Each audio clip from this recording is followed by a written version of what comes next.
Let's try that. All right. Let's, now, is there someone who can explain, those of you who are tempted by consent, can you explain why consent makes such a moral difference? What about the lottery idea? Does that count as consent? Remember, at the beginning, Dudley proposed a lottery. Suppose that they had agreed to a lottery, then how many would then say it was all right? Suppose there were a lottery, cabin boy lost, and the rest of the story unfolded. Then how many people would say it was morally permissible? So the numbers are rising if we had a lottery. Let's hear from one of you for whom the lottery would make a moral difference. Why would it? I think the essential element in my mind that makes it a crime is the idea that they decided at some point that their lives were more important than his, and that, I mean, that's kind of the basis for really any crime, right? It's like, my needs, my desires are more important than yours, and mine take precedent. And if they had done a lottery where everyone consented that someone should die, and it's sort of like they're all sacrificing themselves to save the rest. Then it would be all right. A little grotesque, but...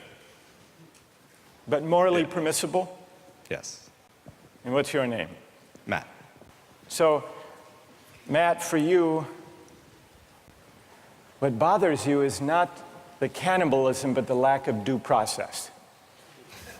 I guess you could say that. Right? And can someone who agrees with Matt say a little bit more about why a lottery would make it, in your view, morally permissible? Go ahead. The way I understood it originally was that that was the whole issue, is that the cabin boy was never consulted about whether or not something was going to happen to him, even with the original lottery, whether or not he would be a part of that. It was just decided that he was the one that was going to die. Right, that's what happened in the actual case. Right. But if there were a lottery and they'd all agreed to the procedure, you think that would be okay? Right, because then everyone knows that there's going to be a death. Whereas, you know, the cabin boy didn't know that this discussion was even happening. There was no, forewarning for him to know that, hey, I may be the one that's dying. All right, now suppose everyone agrees to the lottery, they have the lottery, the cabin boy loses, and he changes his mind. You've already decided. It's like a verbal contract. You can't go back on that. You've decided, the decision was made. If you know that you're dying for the reason for others to live, you would, if someone else had died, that you would consume them, so that's right. But then he could say, I know, but I lost. I just think that that's the whole moral issue, is that there was no consulting of the cabin boy, and that that's what makes it the most horrible, is that he had no idea what was even going on. That had he known what was going on, it would be a bit more understandable. All right, good. Now I want to hear, so there are some who think it's morally permissible, but only about 20%, led by Marcus.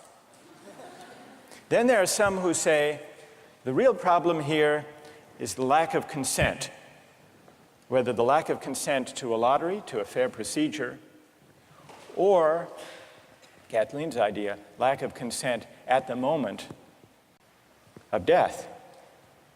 And if we add consent, then more people are willing to consider the sacrifice morally justified. I want to hear now, finally, from those of you who think even with consent, even with a lottery, even with a final murmur of consent by Parker at the very last moment, it would still be wrong. And why would it be wrong? That's what I want to hear. Yes? Well, the whole time I've been leaning all towards the categorical moral reasoning, and I think that there's a possibility I'd be okay with the idea of a lottery and then the loser taking it into their own hands to kill themselves, so that there wouldn't be, an act of murder. But I still think that even that way it's coerced, and also I don't think that there's any remorse. Like in Dudley's diary, we were eating our breakfast, It seems as though he's just sort of like, you know, the whole idea of not valuing someone else's life. So that makes me feel like I have to take the You categorical want to throw the stand. book at him when he lacks remorse or a sense of having done anything wrong. Right. So, all right, good. Any other defenders of who say it's just categorically wrong, with or without consent? Yes, stand up. Why? I think